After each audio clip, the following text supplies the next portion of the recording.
His story begins quietly, as so many turning points do. A morning sun cuts through the branches of an orchard, the air alive with the hum of birds and insects.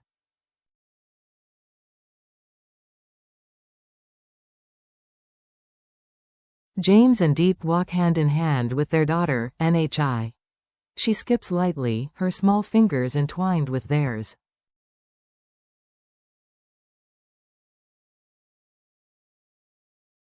To the world, they look like any family on their way to school, ordinary, cheerful, and steady.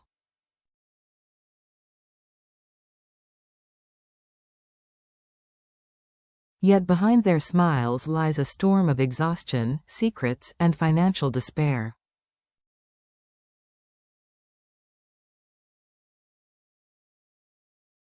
James's company is teetering on the brink of bankruptcy. Debt collectors circle like vultures.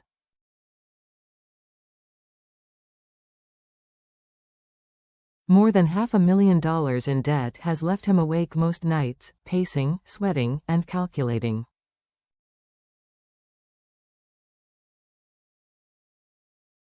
Yet against all odds, and against every piece of financial logic, he refuses to compromise when it comes to Nhi's education.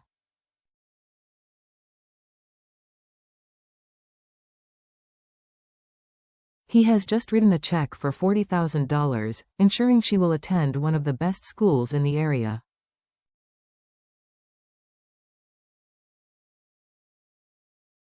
He believes it's an investment in her future, even if it means the collapse of his own.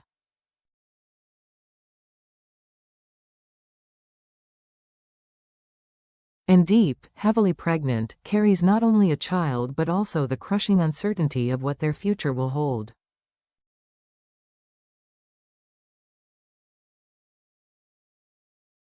Between love and sacrifice, at the gates of the school, James slows his step.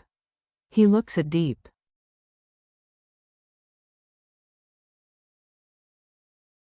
Their eyes meet in silence, sharing what words cannot.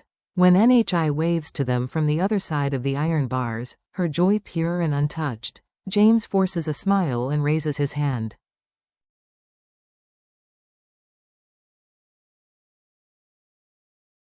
But inside, his chest tightens with the weight of sacrifice. The walk back feels heavier.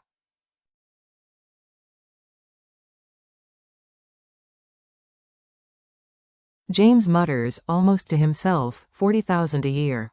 Diep whispers back, we'll manage, though her voice betrays the tremor of doubt.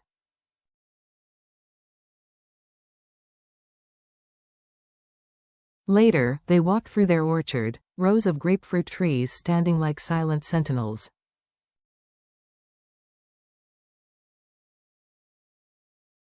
To anyone else, it looks like abundance. But James knows better. Each tree holds both promise and peril.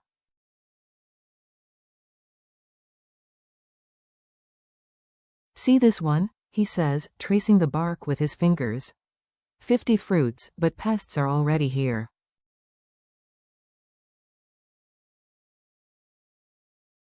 If you don't pay attention, you buy a loss, not profit. His words carry lessons etched by years of mistakes and misfortune.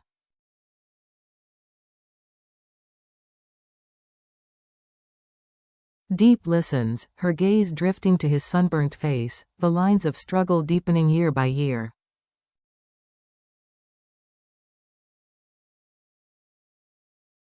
She feels her own father's words echo in her memory, his pleas for her to return abroad, to relieve the family's struggling factory.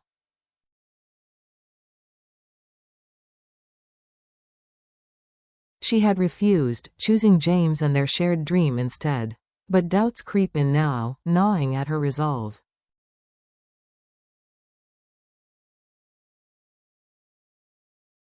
The weight of choices. At home, the day softens into night. The scent of simmering broth fills the air.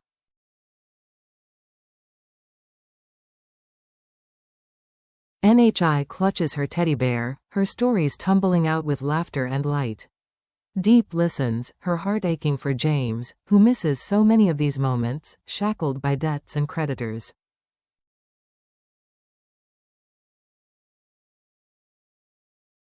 That night, when NHI drifts into sleep, James rubs his temples. The creditors won't wait much longer, he whispers.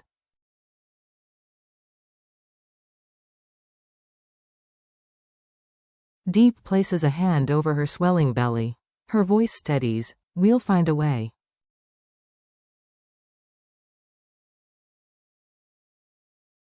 The words hang in the silence, fragile, but fierce. A shocking discovery. The next morning, in the orchard, fate delivers the unthinkable.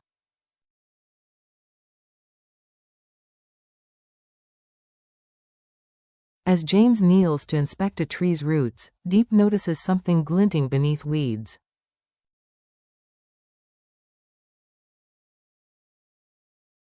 She brushes the soil away and pulls. What emerges is a mud-caked suitcase, heavy and silent.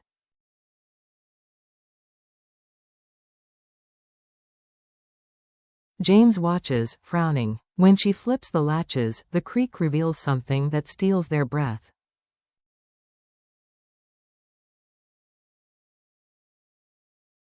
Inside lies stack upon stack of crisp bills, bound tightly and gleaming in the morning sun.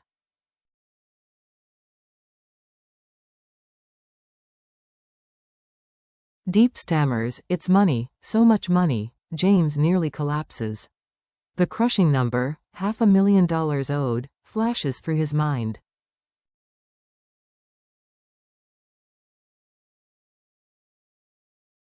And here, before him, is twice that sum. $1 million. A miracle. Or a trap.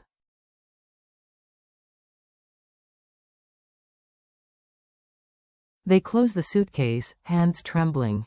Its weight is more than physical, it's moral, emotional, and dangerous.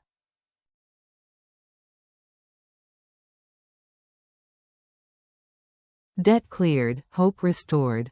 That evening, the suitcase sits on their wooden table, filling the air with a silence sharper than knives.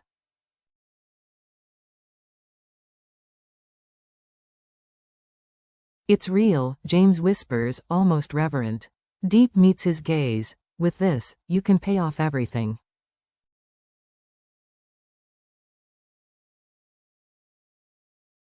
"Save the company. Save us." James exhales, unsteady. He knows money like this doesn't just appear.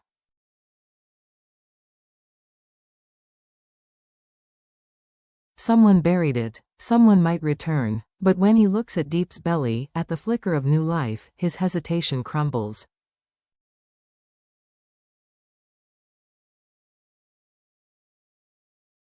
That night, he begins making calls. One by one, debts vanish. By nightfall, $500,000 is gone, but so too are the sleepless nights and suffocating weight of creditors.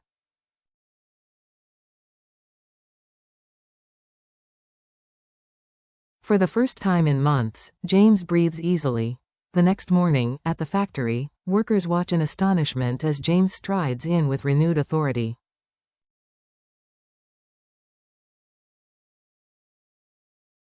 Machines long idle sputter to life again. "Start the repairs," he orders. "We're rebuilding."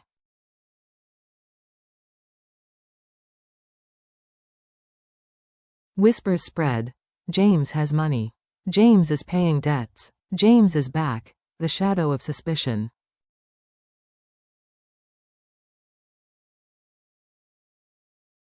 But fortune is never without consequence. One afternoon, a man in a dark suit arrives.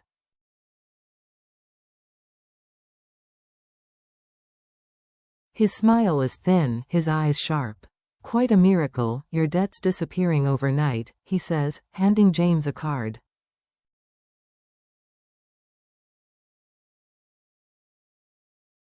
Miracles always have a source. "Call me if you want to stay out of trouble." James stiffens, fear prickling.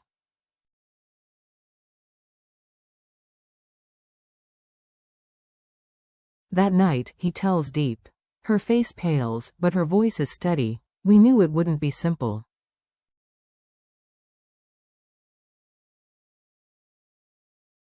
But we can't let fear take everything we've fought for." Her hand in his steadies him.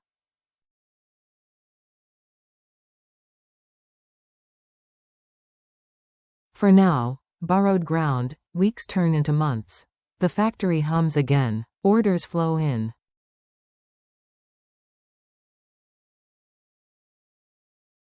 Workers regain faith. At home, NHI fills the air with stories and laughter.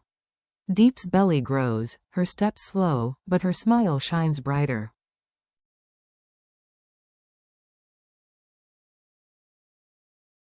And James walks taller. Yet in quiet moments, he still stares toward the orchard, haunted by the buried suitcase.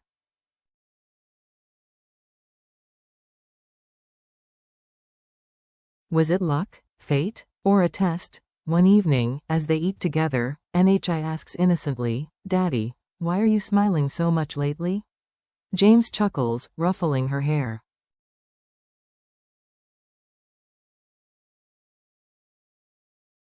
Because sometimes, sweetheart, life gives you another chance.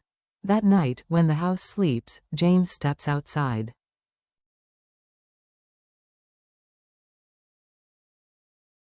The moon casts his shadow long across the soil where secrets still lie. He breathes deeply, determination settling in his chest.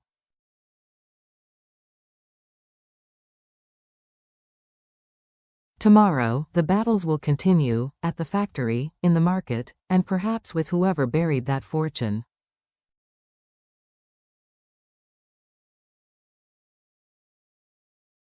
But tonight, for the first time in a long while, he allows himself peace.